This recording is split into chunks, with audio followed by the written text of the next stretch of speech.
한국형 미사일 방어 체계의 핵심 요격 수단인 중거리 지대공 미사일이 최근 전투형 적합 판정을 받은 것으로 알려졌습니다. 당초 체계 개발 완료 시점보다 2달이나 일찍 완료한 것으로 2019년부터 실전 배치됩니다. 오상현 기자의 보도입니다. 북한의 스커드 미사일과 흡사한 탄도탄이 발사되자 우리 군의 중거리 지대공 미사일 레이더가 가동합니다. 표적을 확인하고 발사 명령을 내리자 곧바로 중거리 지대공 미사일 MSAM을 발사합니다. 지난해 1월 국방과학연구소가 진행한 탄도탄 요격 시험 영상입니다. 항공기 요격용 대공 미사일인 천공을 개량한 중거리 지대공 미사일 MSAM입니다. 군 관계자는 MSAM-C 제품이 모든 시험 평가 항목 기준을 충족해 이달 초 전투용 적합 판정을 받았다고 밝혔습니다. 전투용 적합 판정은 공군 방공유도탄 사령부에서 내리는데 사실상 체계 개발이 완료됐음을 의미합니다. 특히 실전과 같은 환경에서 작전 운용 성능을 발휘하는지 확인하는 운용시험 평가에서는 탄도탄 미사일 표적 5차례를 모두 명중한 것으로 알려졌습니다. 국방과학연구소가 국내 방산업체 LIG넥스원과 함께 개발한 MSAM은 약 20km 고도에서 적 탄도미사일의 직접 충돌에 파괴하는 직격형, 이른바 히트킬 방식으로 미사일을 요격합니다. MSAM의 개발 완료로 우리 군은 한국형 미사일 방어 체계 중 요격 수단 하나를 더 확보하게 됐습니다. 국방뉴스 오상현입니다. 해군이 오는 23일부터 25일까지 한미케 연합해상훈련을 제주 인근 해역에서 실시한다고 밝혔습니다. 이번 훈련은 6.25 전쟁 참전국인 미국, 캐나다 해군과 연합작전 능력을 높이기 위한 훈련으로 7기동 전단 정례 기동 훈련과 연계해 실시됩니다. 이번 훈련에 우리 해군은 율곡2함 등 함정 5척과 P3 해상초계기, 링스 해상작전 헬기가 참가합니다. 훈련에서 3국 해군은 전술기동과 헬기 이착함 훈련, 연합 해양차단 작전 등을 실시하면서 다국 간 연합작전 수행 능력을 향상시킬 예정입니다. 한편 7기동 전단은 훈련이 끝난 뒤 오는 26일까지 단독으로 전단급 기동훈련을 실시할 예정입니다. 미 공군의 B-1B 전략폭격기 2대가 한반도 상공에서 우리 공군과 연합훈련을 실시했습니다. 공군 관계자는 국방부 정례 브리핑에서 20일 오전 미 공군의 B-1B 전략폭격기 2대가 한반도 상공에서 우리 공군과 연합훈련을 실시했다고 밝혔습니다. 진행 경로는 한국 방공식별구역인 카디즈 남단으로 들어와 제주도 남방 동해 쪽에서 서쪽을 경유해 다시 남단으로 내려갔다고 전했습니다. 한반도 상공엔 2-3시간 정도 머물렀으며 우리 공군에선 F-15K 2대가 출격해 연합훈련을 진행했다고 설명했습니다. 덧붙여 이번 한미연합훈련은 사전에 계획돼 있던 정례적인 훈련의 일환이라고 밝혔습니다. 국방뉴스에서는 6.25 참전용사 유진 맥클린 예비역 대령이 방한해 박영섭 씨를 간절히 찾길 원했다는 소식 전해드렸는데요. 본방송과 신문을 접한 그의 가족과 동창의 제보로 안부가 확인됐습니다. 안타깝게도 박영섭 씨는 1992년에 별세한 것으로 확인됐는데요. 고 박영섭 씨의 가족과 동창은 소중한 인연을 잊지 않고 찾아준 맥클린 대령에 대해 놀라움과 감사를 표했습니다. 김인하 대위의 보도입니다. 6.25 전쟁 100회 출격 미 공군 전투조종사 유진 맥클린 예비역 대령이 지난 5일 방한했습니다. 이때 맥클린 대령은 빛바랜 흑백 사진을 꺼내며 대구기지에 근무하며 인연을 맺은 소년들을 죽기 전에 꼭 만나고 싶다고 했는데요. 이에 따라 국방홍보원은 공군 본부와 박영섭 씨를 찾습니다 캠페인을 대대적으로 펼쳤고 결국 매체를 접한 박영섭 씨의 동창과 아들에게서 극적인 제보를 접수했습니다. 국방 TV에서 밑에 자막에 박영섭 씨를 찾는다 하는 그 자막을 한번 봤어요. 친구들 사진하고 기사가 나가지고 읽어보니까 그 친구들이 내 아는 사람들이고 저도 그 박영섭 씨가 그 추천을 해가지고 그 부대에 확인 결과 안타깝게도 박영섭 씨는 1992년도 2월에 별세한 것으로 확인됐습니다. 어머님하고 이제 그 앨범을 뒤져보다가 아버님인 거를 이제 확인을 하고 참 이 감사하고 이제 감개무량도 하고 한편으로는 이제 아버님이 너무 일찍 돌아가셔가지고 맥클린 대령님하고 이제 살아서 같이 상봉을 했으면 더욱더 좋지 않았는가 하는 또 안타까운 마음도 같이 느꼈습니다. 추가로 사진 속 박영섭 씨 일행은 미군 부대에서 잠시 일하는 학생들이었고 사진 속 다른 주인공 정순화 씨는 이미 20대에 사망한 것으로 전해졌습니다. 지금 말하면 아르바이트지. BOQ 같은 데는 하우스보이라고 갑니다. 그게 우리 학교 야간부 댕겼어요. 박영섭 씨하고 낮에는 그래가 뭐 돈 조금 벌어가 학비 된다고. 박영섭 씨는 그 서울로 진출해가지고 호텔에 영업이사로 그정 승진하고 아주 잘 나가는 친구인데 그 친구가 영어도 참 잘하고 사람이 싹싹하고 정순환 씨도 그렇고 참 인정도 많고 그런 친구였습니다. 박영섭 씨는 이미 세상에 없지만 그의 곁에 있었던 이들은 오래전 소중한 추억을 지금까지 간직하고 직접 찾아준 맥클린 대령에 대해 감사의 마음을 표현했습니다. 잠깐 그 참 스쳐가는 인연 아니겠습니까? 한국 소년들 그래 알았는 게 그것을 여태까지 기억을 하고 그 사진을 품고 있다가 인지 90이 넘어가가지고 찾는다 하는데 참 너무 감격스럽죠. 서로 이제 만나 뵙지는 못할 것 같고, 예, 앞으로도 그 좋은 기억을 갖기 위해 가지고 제가 원하신다면 제가 이제 서신이나 그 아버님의 살아오셨던 그런 추억이 될 만한 사진들 그런 보내드렸으면 좋겠다는 생각이 듭니다. 오늘날 굳건한 한미동맹은 어쩌면 이렇게 인간적이고 따뜻한 정에서부터 시작된 것이 아니었을까요? 기업도 받고 사랑을 많이 받고 지냈어요. 그래. 그때 그 사람들이 고마웠어요. 국방뉴스 김인아입니다. 해병대 사령부가 지난 16일과 17일 이틀간 강원도 양구군 일대에서 제66주년 도솔산 지구전투 전승 행사를 개최했습니다. 이 도솔산 지구전투는 1951년 해병대가 도솔산 일대의 24개 고지를 모두 탈환한 전투로 지금까지 무적 해병의 신화로 남았는데요. 심예슬아사가 전해드립니다. 도솔산 지구 전투는 6.25 전쟁 당시 1951년 6월 4일부터 6월 20일까지 17일간 해병대 1연대가 전략 요충지인 도솔산 지역을 확보하기 위해 북한군과 혈투를 벌였던 전투입니다.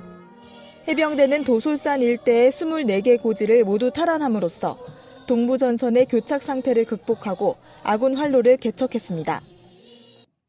해병대 사령부는 이를 기념하기 위해 제66주년 도솔산 지구 전투 전승 행사를 개최했습니다. 이날 행사에는 참전용사 120여 명을 비롯해 전진구 해병대 사령관과 해병대 현역 예비역 등 모두 800여 명이 참석했습니다. 전진구 사령관은 기념사에서 앞으로도 해병대는 든든히 국방의 임무를 완수하며 언제나 국민과 함께할 것이라고 말했습니다. 국방뉴스 심예슬입니다.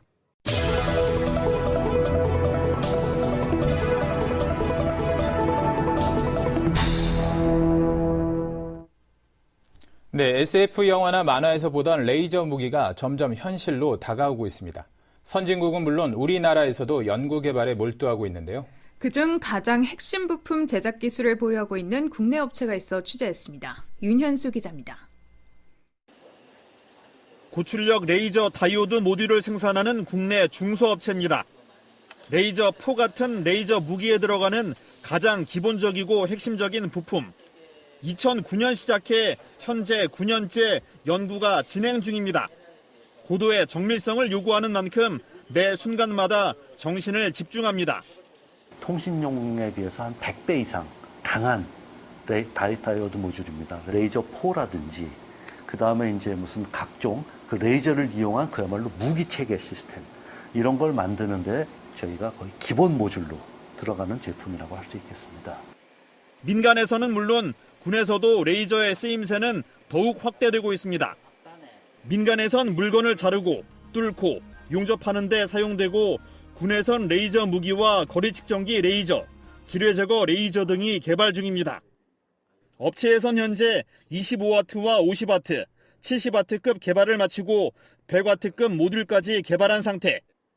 향후 5년 안에 140W와 200W급 고출력 레이저 다이오드 모듈을 개발할 계획입니다.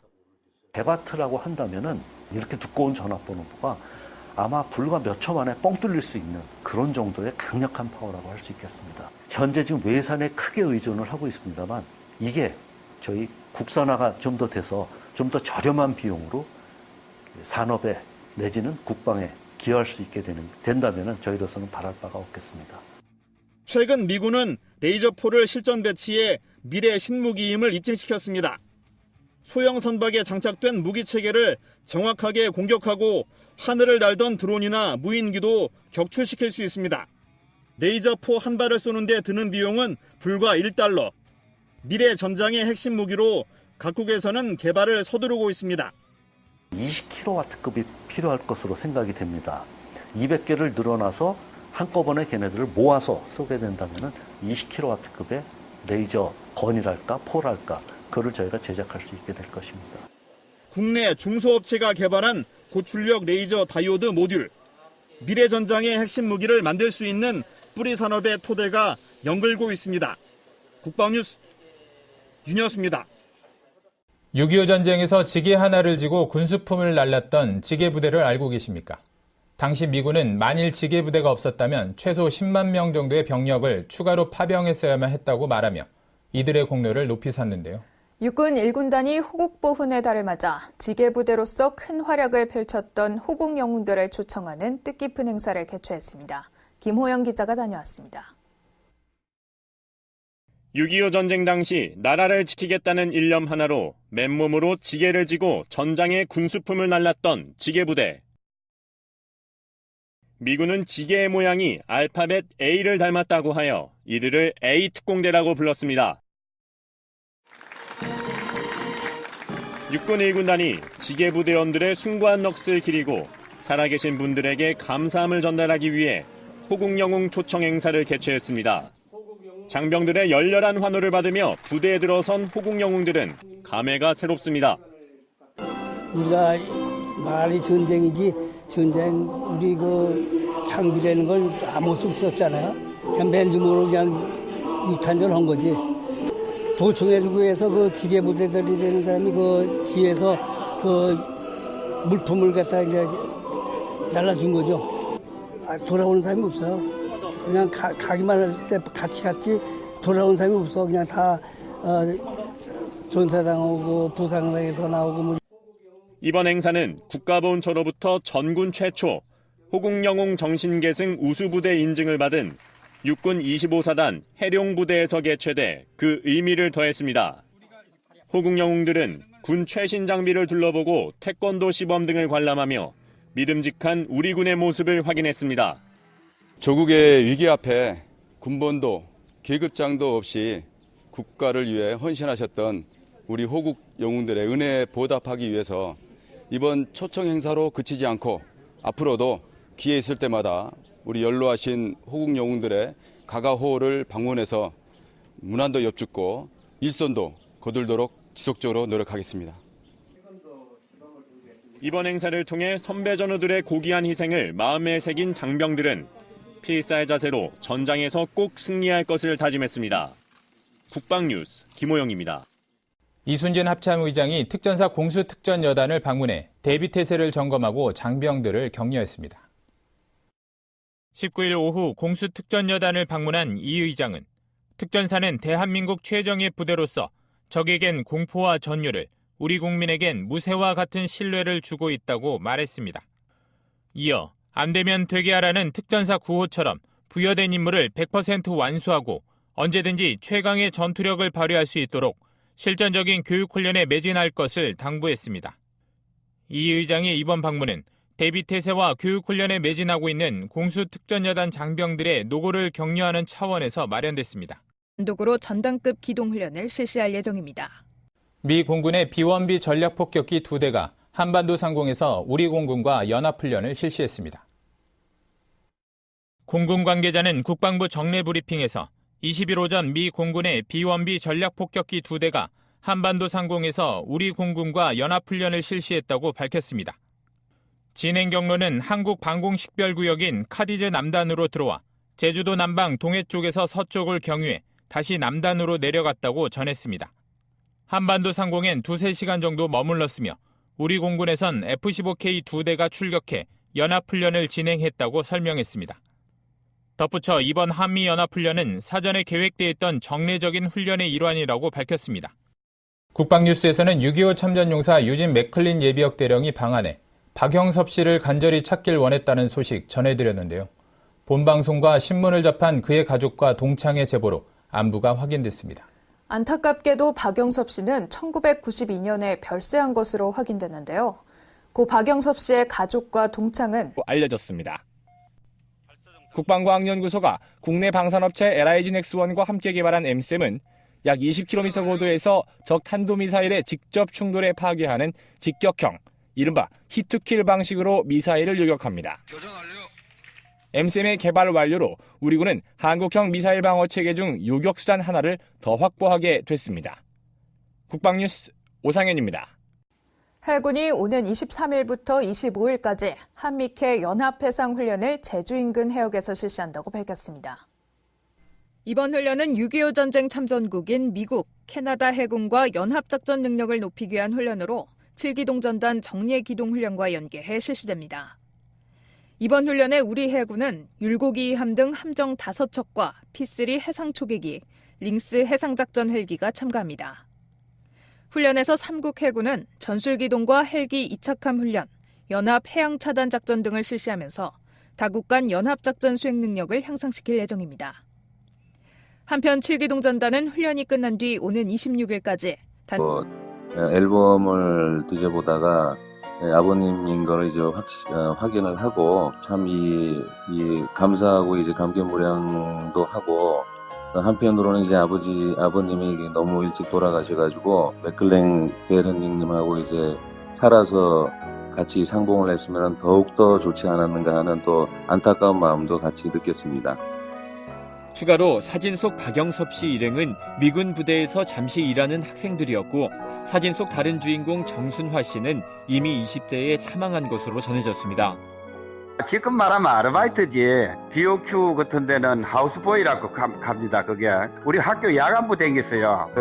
박영섭 씨하고 낮에는 그래가 뭐 돈 조금 벌어가 학비 된다고. 박영섭 씨는 그 서울로 진출해가지고 호텔에 영업 이사로 그정 승진하고 아주 잘 나가는 친구인데 그 친구가 영어도 참 잘하고 사람이 싹싹하고 정순환 씨도 그렇고 참 인정도 많고 그런 친구였습니다.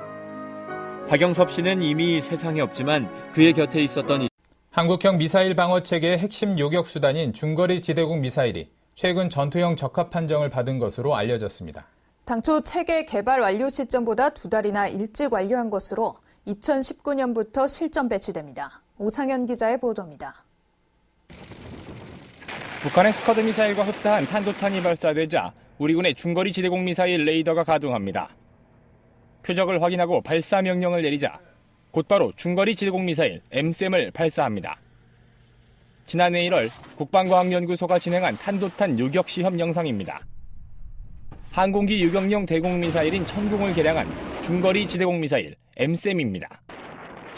군 관계자는 M쌤C 제품이 모든 시험 평가 항목 기준을 충족해 이달 초 전투용 적합 판정을 받았다고 밝혔습니다. 전투용 적합 판정은 공군 방공유도탄 사령부에서 내리는데 사실상 체계 개발이 완료됐음을 의미합니다.